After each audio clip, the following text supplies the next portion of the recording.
All right, my friends, thank you for coming back. And here we are once again. I'm Orion Kelly. Now, this session is going to be fantastic. I'm delighted, honored to be moderating it. So strap yourselves in, my friends, talking about small to medium enterprises. Okay, this panel is fantastic.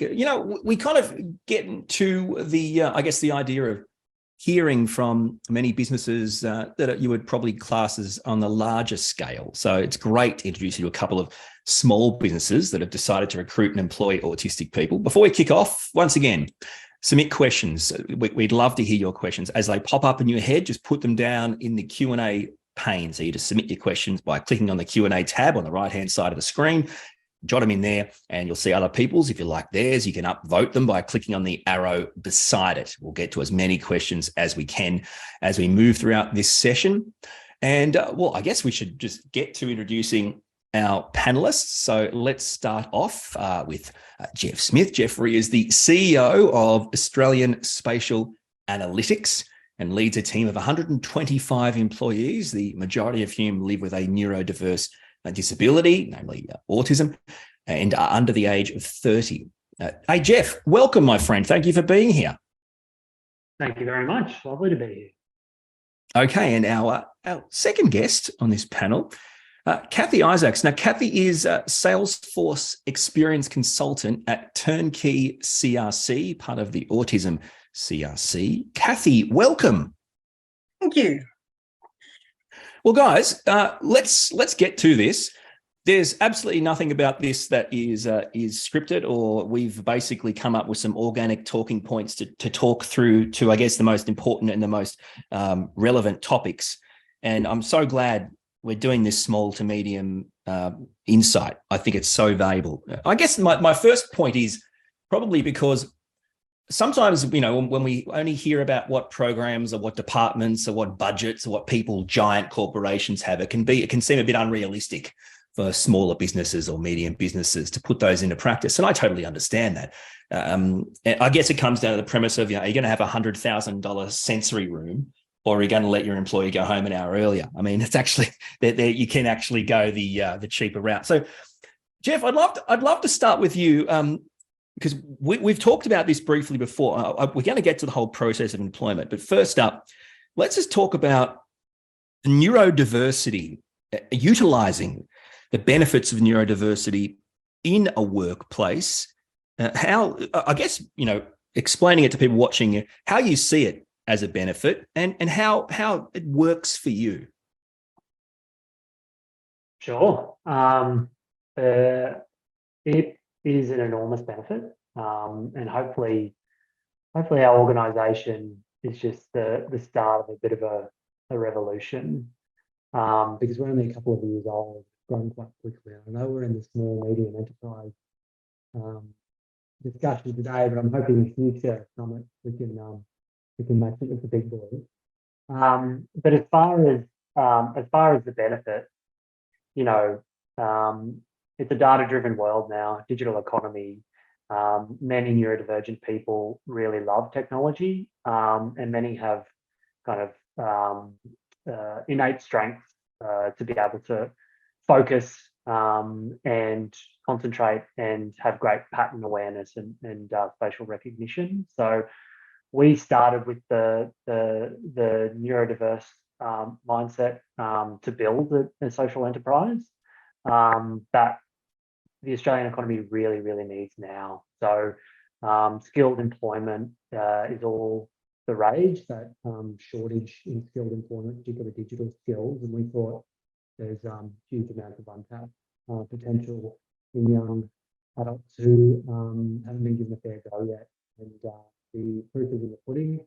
To go from 0 employees to over 100 now in a couple of years, and to go from $0 in revenue to $500,000 a month. Clearly our customers love what our young workforce brings, and hopefully we're building great careers that will ensure that the team members can create real work and wealth for themselves, but also lead the charge for Australia in the digital skills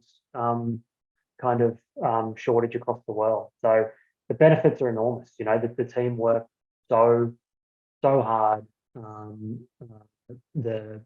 the kind of cliches of what neurodiversity in the workplace means. We love to myth bust those, and the culture is really strong, and wouldn't have it any other way. Really, hopefully, we can keep showing forward that neurodiversity is positive for workplace culture and productivity, and it's necessary for all organisations. Absolutely. Now, what about you, Kathy? Again, we're talking, smaller, medium enterprises. They might think, well, this might be okay for big companies or corporations, but we only have a few staff, and it's really important in all these types of, how do you feel about the idea of the importance of neurodiversity in the workplace? I think the main point of neurodiversity in the workplace is that it brings in new ideas, because people with any flavour of neurodiversity are going to think slightly differently to somebody who's bog standard neurotypical in the middle of the bell curve. And that is likely to be a benefit for any business. Doesn't matter how small or big you are, having new ideas coming in and new ways of understanding things coming in is going to be a benefit. I'm so sorry. One of the things that you were talking about with the budget, you don't need a big budget to hire an autistic person, and you don't need $100,000 sensory rooms. What you need is the flexibility to talk to your individual neurologically diverse employees and find out what it is that they're needing, what's difficult. And a small business can do that so much better than a large one, because you're going to know all of your employees. Makes sense. It makes sense. Now, this is something I'd like to talk about, which I think is a really interesting discussion. Certainly, like you say, with smaller and medium-sized businesses, strength-based employment. I know, Jeff, this is something that is important to you. Do you want to talk about how this fits into autistic or neurodivergent potential employees and employees? The idea of strengths-based employment. Yeah. It's what we live and breathe. It's what's making us a shine.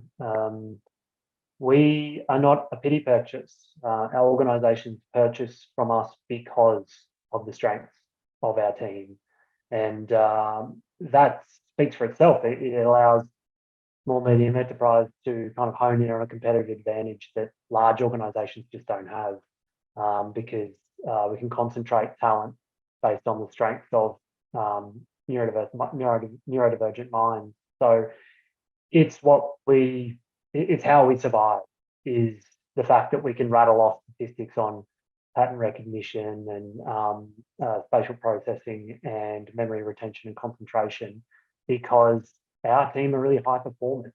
And we kind of talk about the strengths-based is innate to the individual, to the person, and all the skills and experience that gets worked on at work, that can be bolted on around great supports at work.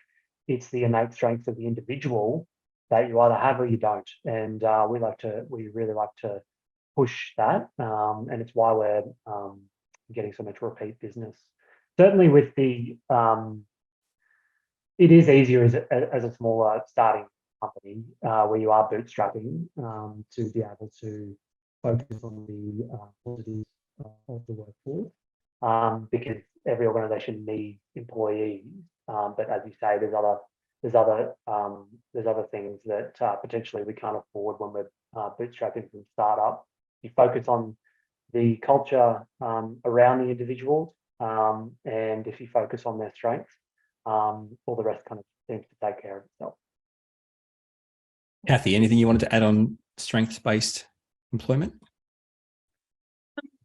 Yes, just that I started working with the CRC out of a background and history of being an autistic advocate more recently, also being a palliative care nurse.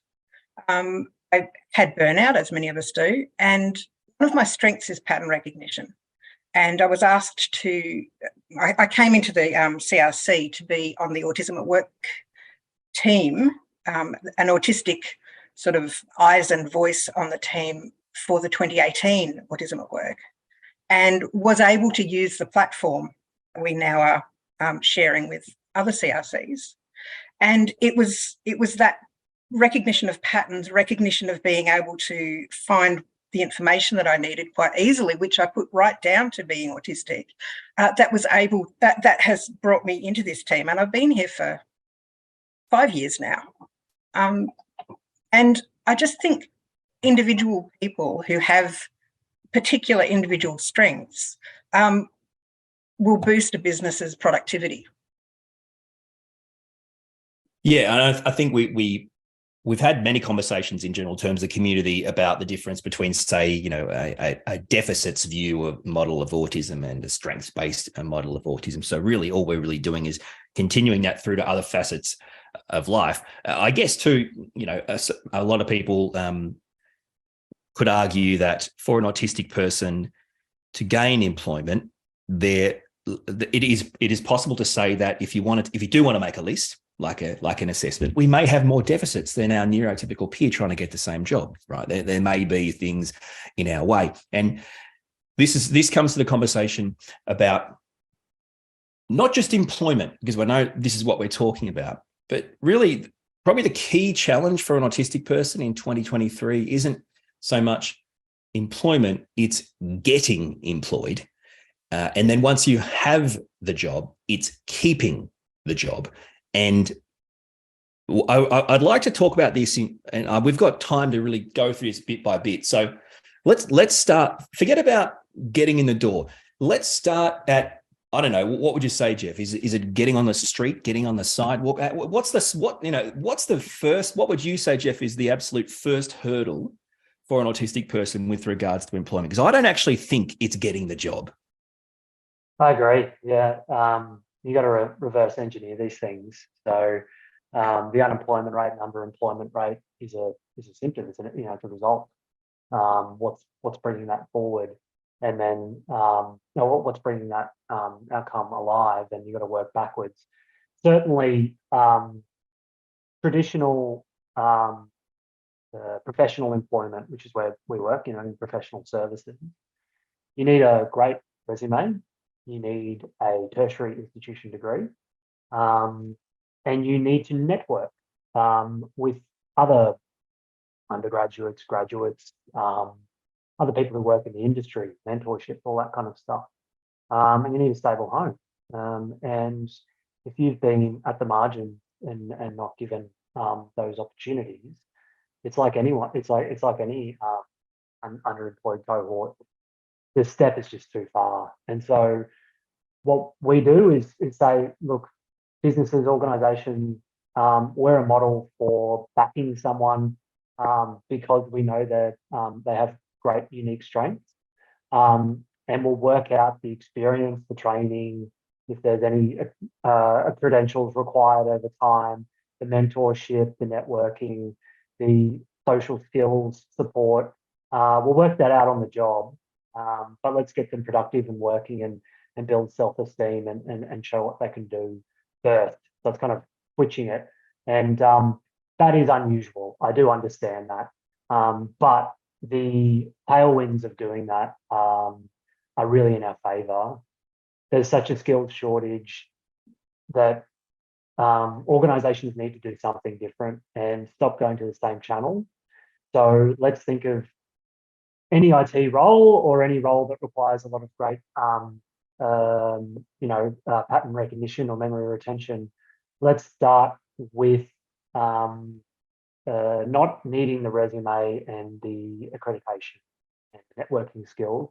Let's start with the person who's got great potential and build the rest on the job later. So it's a huge mindset shift for recruitment. And to employ. I do understand that, I really do. But the status quo is not working. It's not working for autistic individuals, and it's certainly not working for organizations looking for talent. So try and uncover it for a different rock. It is profound, as you say, it is massive. But I think what you say is exactly what, we all need to hear. We all need to talk about, those watching today. And, I'll get your perspective in a second, Kathy, but I just wanted to go through that list you were talking about. You're right. So, you may say we won't require certain things, right, as a rule. So the stock standard system is, you see a job, you have a resume, and I don't know, a bloody cover letter, and it's all these different things, right? You've got to attach a resume, a cover letter, referees. That's another thing for autistic people and professional referees, by the way. That if you've burnt every HR bridge in every job, you got good luck getting a referee. And I think this is the issue. Okay, so our resumes, our cover letters, our networking abilities, for a lot of autistic people, social interaction and communication are challenges. So we aren't networking people. That's not what we do. We're not something we get. All these things are already against us. And then you've got job interviews, standardized job interviews, and potentially second interviews. And these are the barriers that mean most, and as I say, the Senate report proves that, most people aren't going to get the role. So it shows that the standard system of employing people is skewed completely away from neurodivergent people. Do you understand what I'm saying, Kathy? Does that make sense? Yes, and I would say even before any of the application side of things, the very first barrier that an autistic person has to overcome when they're wanting a job is that you have to start to trust yourself and to have the confidence to even look for a job. You've got to overcome not knowing the right people, your home situation, but also your past employment experiences. And I don't think there's anybody who's autistic and in the job market and sort of over about 30 who hasn't got past employment experiences that are dragging on them and causing them to feel, I don't even know if I can do this. Maybe I should just go on disability benefits and forget all about it. Yeah, deeply feel that one. Yeah, absolutely. By the way, just for those watching, at any point, if something resonates or something, triggers something, could you please put it in the Q&A pane? If you have any questions, you go to the Q&A panel at the top right there. Just put your questions in, and you can vote for them. And I'll just interject whenever they're appropriate. Now let's talk about the next phase, which is keeping a job. And I guess this comes down to things like, well, there's this broad term inclusive employment, but I mean, I think it's so broad. It's a bit like, well, it doesn't mean anything. But then we want to talk about more specific things, which is reasonable adjustments, keeping jobs. So let's start off, Kathy, with you. From your point of view, how do you see the challenges and how do you see the way forward for this? Sounds, I don't know if this sounds bizarre to me, but basically I'm asking you, how do we help autistic people keep their jobs? I know it sounds like a bizarre question, but it's actually a really important question. I think there are a lot of things that go into this. I think the main thing is if you see the autistic person that you have employed is struggling with something, then you talk to them about it. You find out what's going on. I had a job experience where my manager said to me, I had a horrible burnout, just this moment where I felt my brain break. And that was associated with a lot of external things, that a concatenation of circumstances that would happen once in a lifetime.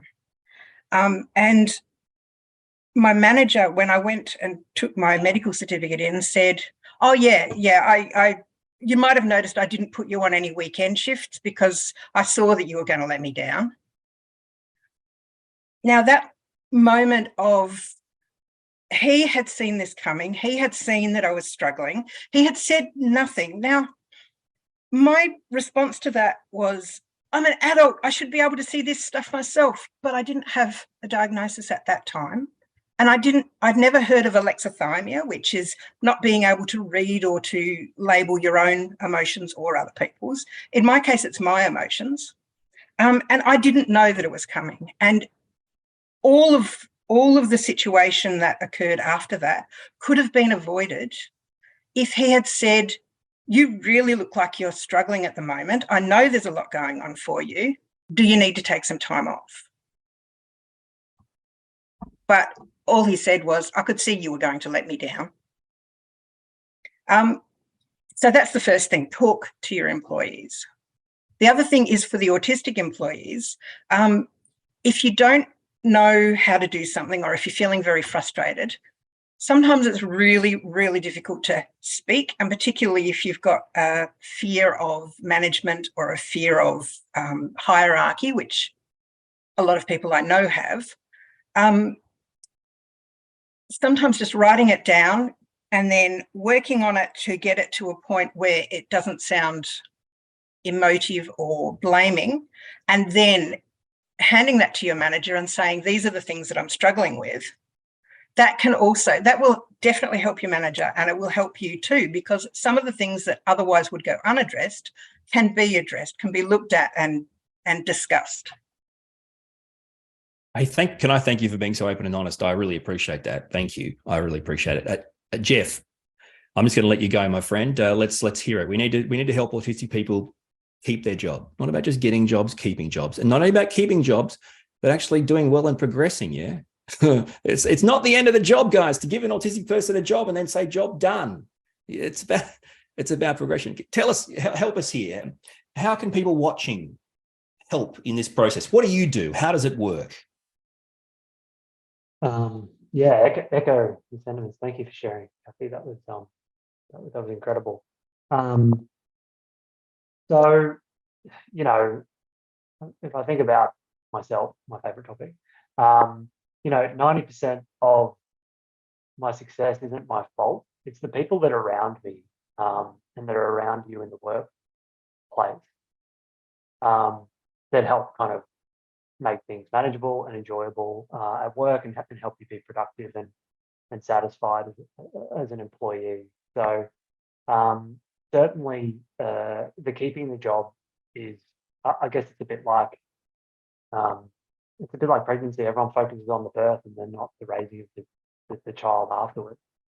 It's the actual getting in the door is fantastic. Let's break down those barriers, but let's focus on how people can thrive in employment. And I guess what we've done differently to other organisations is those that lead teams and are there to support are also either neurodivergent themselves, have worked in the industry a long time, or at least in the same age demographic. So we try and not have the traditional older kind of person or a person who's just got no understanding of the background to manage an autistic employee, because there's enough things to work through to not have other things that you don't have in common with. So we really intentionally do that with those that lead our teams, to ensure that they can kind of meet them on the right level. And then we also have great staff called people success officers, who are there and dedicated to our teams to ensure that whatever is going on in their lives, they can help them through it, so that work isn't the big hairy problem at the moment. And that's obviously an expense, but it's really an investment, because if you can keep teams happy and healthy and with a great outlook on where they are right now and to where they're going to go, then it pays back in spades. So there's a couple of things we do. Everyone, no matter where they're starting, need to know a path, right? And whether that's within our organisation, externally, or even just what the industry is doing, or what another industry we work in or another project we work in is doing, everyone needs that. It doesn't matter who you are. And so you need to be able to provide that hope right now, that let's get stuck in now, because you can work towards something. And so kind of, those individual development plans to support someone to think about the future is really, really important. And we do that as well. So there's a few different things. We're certainly not perfect though, mate. Like, we've got a long, long way to go. But we can always try and meet people where they are, and give them the benefit of the doubt, which is what all employers should really do with employees. Absolutely. Now, I'm just going to quickly pause to the questions we're talking about. We're going to get to more of those in a second. But Kathy, do you mind? I'm just going to give you a comment and a question from the Q&A panel here. So let's get to this. Here we go. Just want to say that Kathy's experiences really resonate with me. Managers can absolutely help the employee by offering assistance, but they also help their own business by doing so. It can make no sense they're unwilling to do this. That's a comment for you, Kathy. And also, this is a question to you about, I guess, your last experience. How can you help people? I guess how from your experience, what can you advise to help people manage autistic burnout in their work? So sick leave and planning aren't always possible, and there isn't a simple answer to what do you need or even how long will you be off for without losing their job. Is there anything you can share for the people that are watching on that, Kathy? I guess the thing for all employers, managers to realise is that autistic burnout tends to be, if it really gets to full burnout, a 3-year process. So you're going to lose your employee if they don't have some way of relieving that pressure. So in my case, the manager's solution was a really bad one, because when you work on the weekend, you were the only person working. It was quiet. It was a way to decompress. Even though you still had, you know, the work and a fair amount of work to do, it was only one person. You weren't also navigating that social, as they say in schools, social curriculum. You're only managing your own workload. So just by asking me what would help, taking me off weekends wasn't the answer. It doesn't always require time off. Sometimes it just requires somebody to say, wow, really sounds like you've been having a tough time. If you need, to go and finish your work at home, that's fine.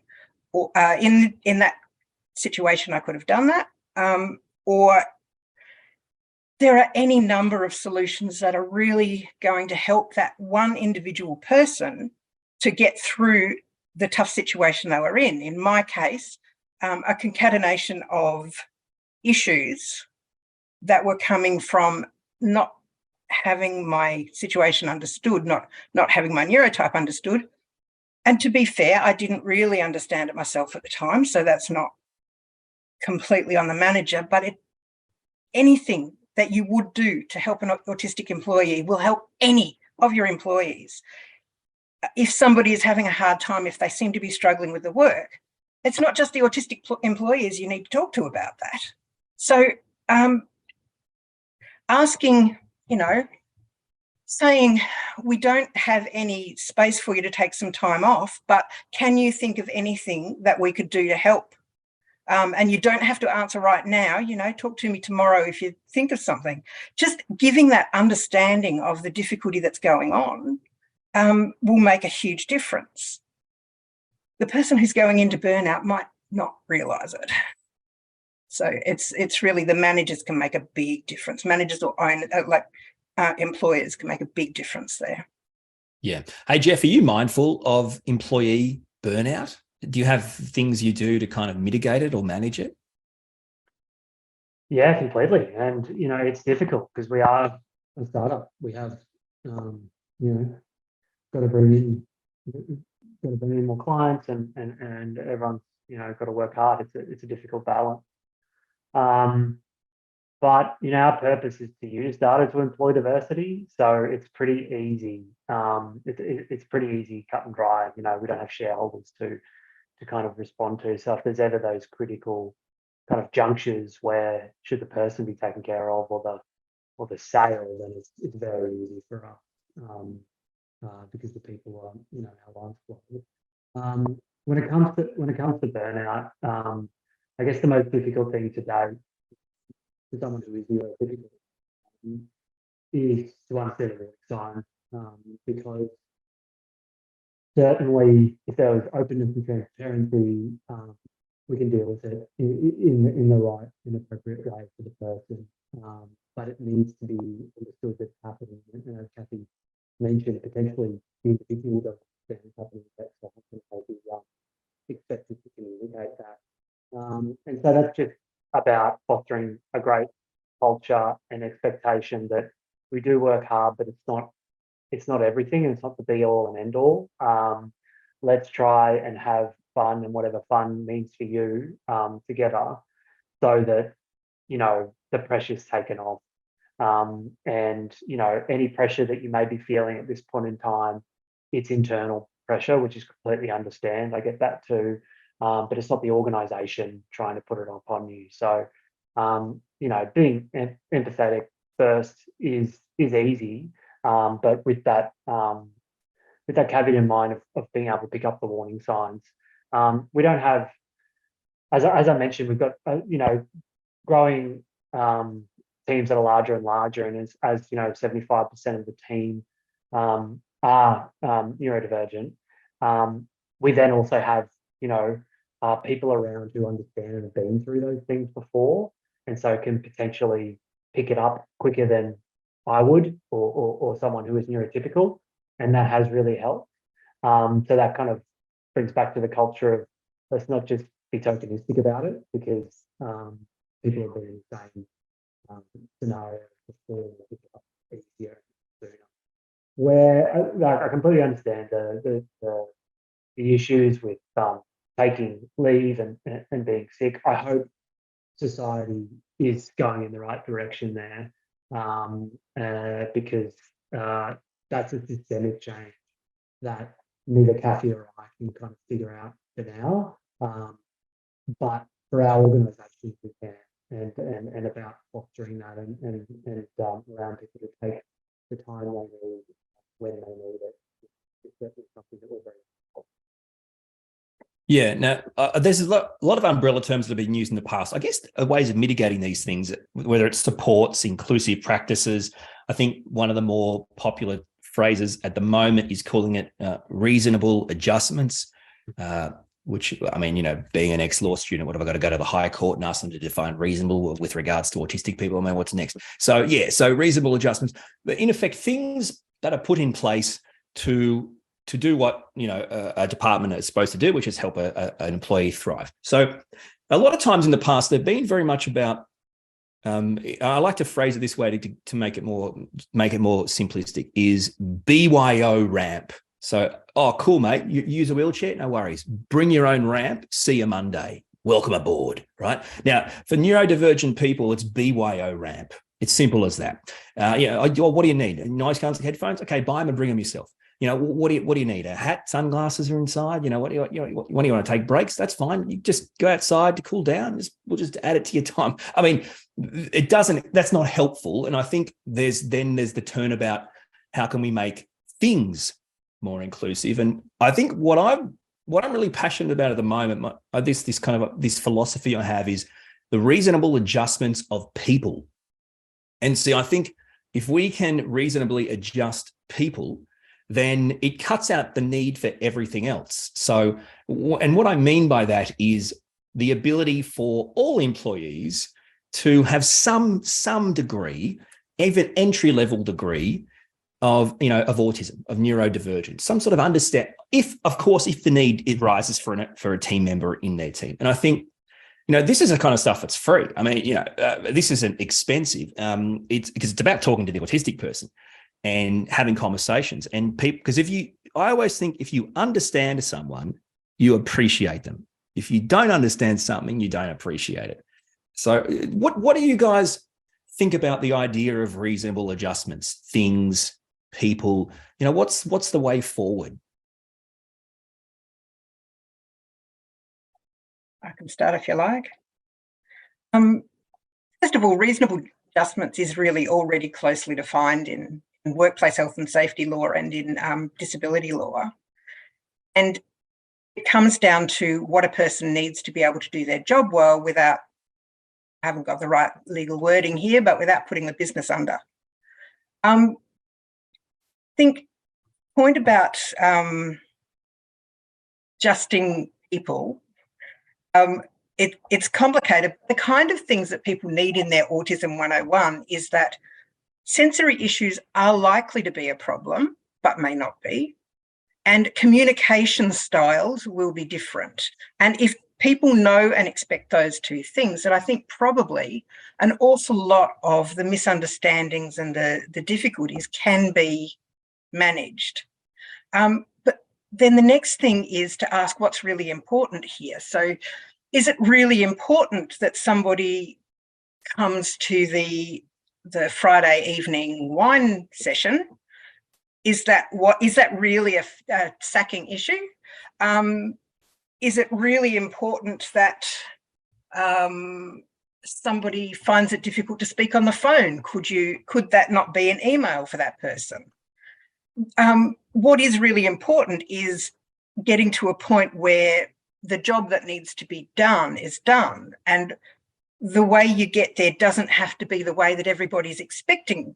You know, everybody has previously in the past gotten there. And I think just that flexibility, knowing the kinds of things that are likely to be an issue, it's going to be broad because everyone who's autistic knows that we tend to be on both sides of every bell curve trait all at the same time. But the main thing is flexibility in the way that things are achieved. So I know that the HR panel spoke about this too, in that the main thing you need to focus on is what is actually needing to be, what job is needing to be done, and does it have to be done in a particular way? Yeah, I mean, yeah, reasonable adjustment is a bit of a bug. I think, being a small medium enterprise, it's kind of like being a restaurant having to serve a few things. There's not a lot of choice anxiety for us because we don't have the money for the things. So it makes us really double down on the fact that people are reasonably adjust where appropriate to help support needs to go a certain in order to feel valued and feel happy in the workplace. So that's all the stuff I mentioned before. It's having our own people success officers. It's having a really supportive management team that's in a similar demographic, and understanding that all of the things we do that aren't specifically related to the data processing or analytics are opportunities and optional, and by no means compulsory. So supporting people to have opportunities to be able to do things, whether it be social or to support professional development, are very important for anybody in the workplace.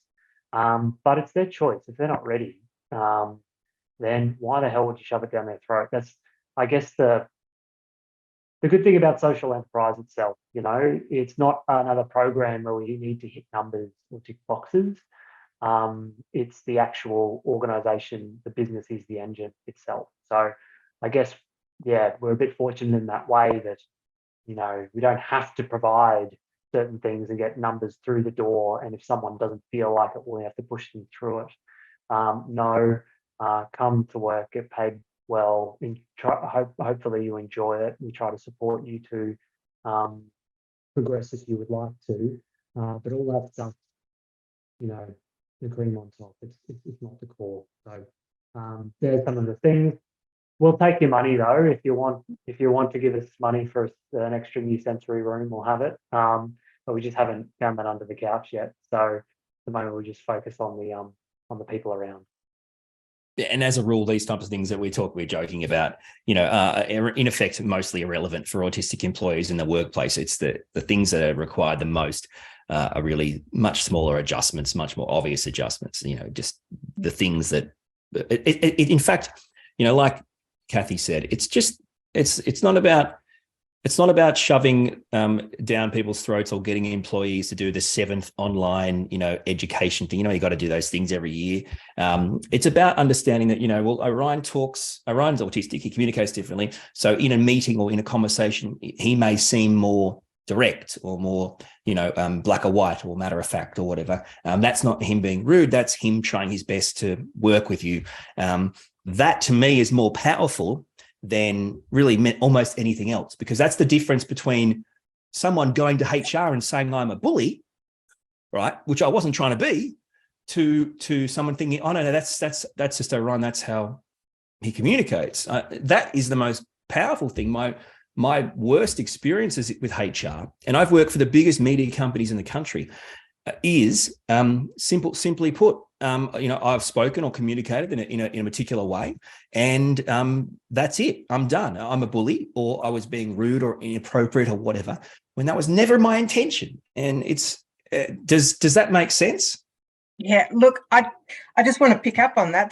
That's absolutely right. If you're doing things differently and people don't know to expect that, then you're going to be perceived in a particular way that if people have that little bit more knowledge, they're going to read completely differently. The other thing too is Jeff made the point that in small and medium businesses, you can't make expensive accommodations, but accommodations can be really idiosyncratic. And the bring your own ramp situation for autistic employees might not be always a bad thing, because, if you provide me with a hat, it might itch, it might feel bad, but my hat will be fine. My sunglasses will fit me.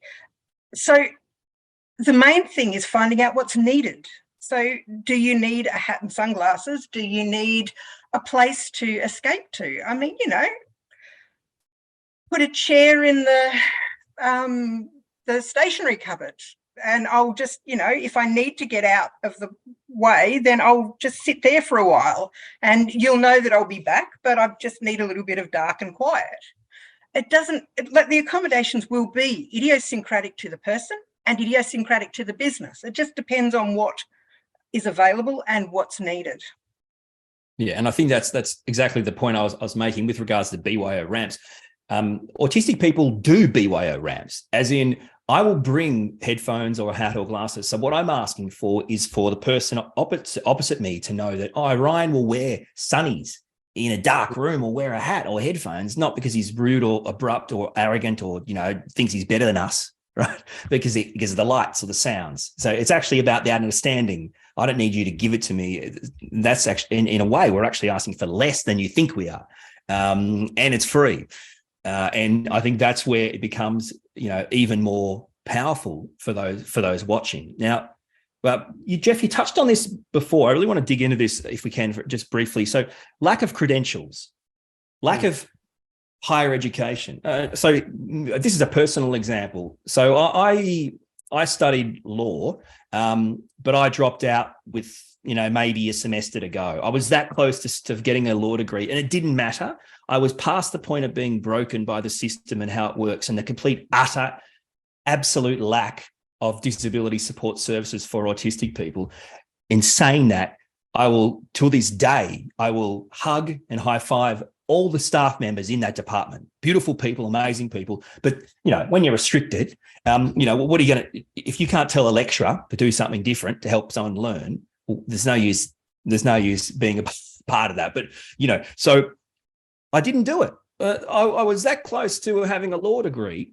From my point of view, a bit like a Steve Jobs thing, I got everything I needed out of it, my friend. I've got everything I needed to get out of that law degree, okay? But the bottom line is, I don't have a law degree.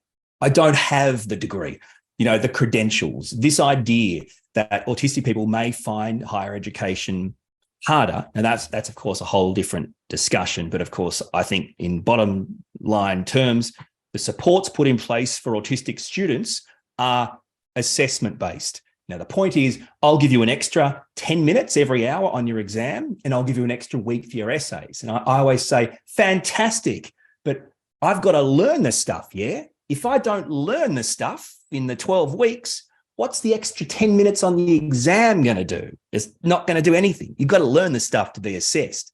So we're starting backwards. So from that point of view, you seem to have a very different philosophy, Jeff, with regards to qualifications, higher education, credentials, almost offering what sounds like apprenticeships in a way. So what's your thoughts? Because they're obviously very different. A lot of corporations require that boxes ticked, yeah? Yeah. And I'm glad you didn't go into law. So I guess that's the silver lining. So am I. I feel like sometimes we're being punked by society that we require this kind of cookie cutter 4-year degree, particularly in the fields we work in spatial and data analytics. Everything's changing all the time. No one knows anything. It's going to be this completely different in 12 months' time again. So obviously there's foundations that need to be taught, right? And there's got to be classroom settings. I understand that, and blended learning through online and stuff like that. But in my experience, if you're absorbed in something practically and pragmatically in your job, you'll want to do the extra learning that is related to be able to help you do that job better or get that promotion. And so that's why we think of it as bring you in if you've got the innate talent.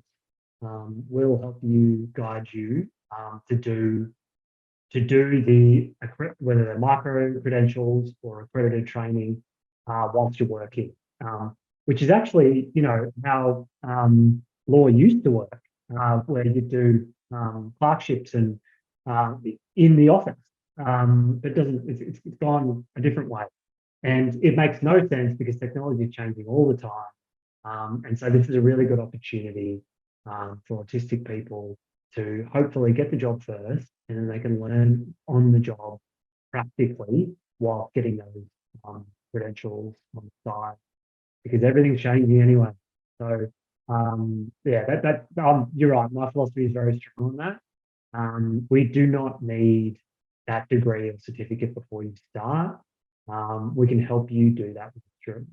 So let's bring more of that into society, and hopefully in professional services, you won't require those things in the future. We can be part of them, champion that systems change. Yeah, it really touched on the idea that autistic people follow through on things that they're passionate about, they're interested in, they want to do. It's not like we don't want to do something. So you're using it, you're shifting it and actually making better use of that. Someone who wants to do this, if I find someone who really wants to do this, they're going to do it. We'll provide them with the opportunities, and because they want to do this, they're going to do those opportunities. And you're putting, as opposed to the cart before the horse. It makes total sense to me. Kathy, what do you think? I think that the work I'm doing at the moment was hired to do because in being given a report that needed to be done, I was able to find everything for it. I have no experience in IT. I have no study in IT. I do have a master's in palliative care and a bachelor's degree in paleontology. I think the job training, being selected because you show an aptitude rather than because you can show that you've signed off on 4 years of study that, might be relevant, and most of it won't be. I think that makes so much difference. With MPCRC, the COO's approach to it is that he's going to hire one person who has experience and skills and a demonstrated ability, and a neurodivergent person with an aptitude. And of course, what has happened is that he's got a lot more people with skills and abilities who are also neurodivergent, because the work situation is supportive, and you can be neurodivergent openly, you can be autistic openly, you can struggle with auditory processing or other things that might get in the way of a regular job in a standard setting. So really, it just comes down to if you can do a job, you should be given the chance to try. Yeah, exactly. And there's always exceptions to every rule. Of course, I understand that. We all understand that. We're talking in general terms. Yeah. So, I mean, as a rule, you want a surgeon who's a surgeon, but that's a whole different point. That's true. Although there's probably other ways of doing it, but there is, but not legal. Consent would be an issue. Just as a law thing. Sorry. Last thing I want to do before we end this, my friends, is talk about mentoring, talk about pathways. So it's not just about set and forget hiring. So in other words, it's not just about hire at the entry level and move on. Okay. So I guess, Jeff, start with you. Pathways, mentoring for employees who are coming in, providing, I guess, pathways to further their careers. What's your take on that? Well, I mean, it's critical because no matter how much we can want and try to change things, people need to network and to get that next opportunity. And so we have an industry mentoring program where we have volunteers from the industries we work in to work with our young staff, no matter how experienced they are. And they can talk to them about whatever point is completely confidential, but in general, it's about how did I get here, and how can I help you get to where you want to go. It's vital for every person who's looking to start a professional career or go to the next level in that career, but particularly for our staff who, often when we float it, who wants to be a part of it, the question is, why do I need, what's a mentor? Why would I do that? And it's tricky to answer because you don't need to do it. And networking doesn't make any sense. But if you have, we kind of sell it that we've got some really experienced people who are keen to talk about the stuff that you're really interested in. And you never know, it might lead you to thinking about a different path or an advancement in your career. So create that human connection through industry mentoring, see what's out there, particularly important in our industry because everything's changing all the time. So we're very, very lucky that we've got a great program and lots of industry mentors who want to help our staff understand whether they want to be a surveyor or a spatial scientist or work in data science. Yeah. And Kathy, what are your thoughts on mentoring and obviously offering, pathways? I've never actually been part of a formal mentoring program, and think in a very small business, it's very hard to set up a mentoring program. But within the group that that I'm in at the moment, we've got individual skills, and we each mentor each other and mentor new people coming into the organisation in those skills and in the way that things are put together. And I guess just that time connected is a lot about peer mentoring. And pathways also, one of the things about a very small business, and I'm saying very small, not so much the Autism CRC, but Turnkey CRC, where there's only about 6 of us. The pathways tend to be quite organic. So as long as our skills are being recognised, then our path might go from data entry to exploring something else, to training, to I'm now an experience consultant, user experience consultant. And the pathway in that situation is very much designed for the individual. And that's something that small businesses can do that bigger businesses can't, because the larger the business is, the more you need these things clarified and in policy. So pathways in a larger organisation, even a middle-sized organisation, are hugely important, but they can be very organic, very much less set in stone in a very small organisation. Guys, we've reached the end of this discussion. It's been so good. I really do appreciate it. I hope you both enjoyed it. Absolutely. Yep, good conversation.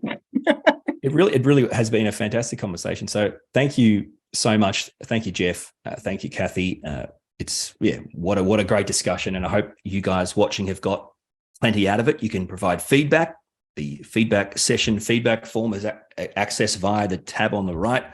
Our next session is a keynote presentation, so stand by for that, my friends. To get to it, you're going to click back to the homepage.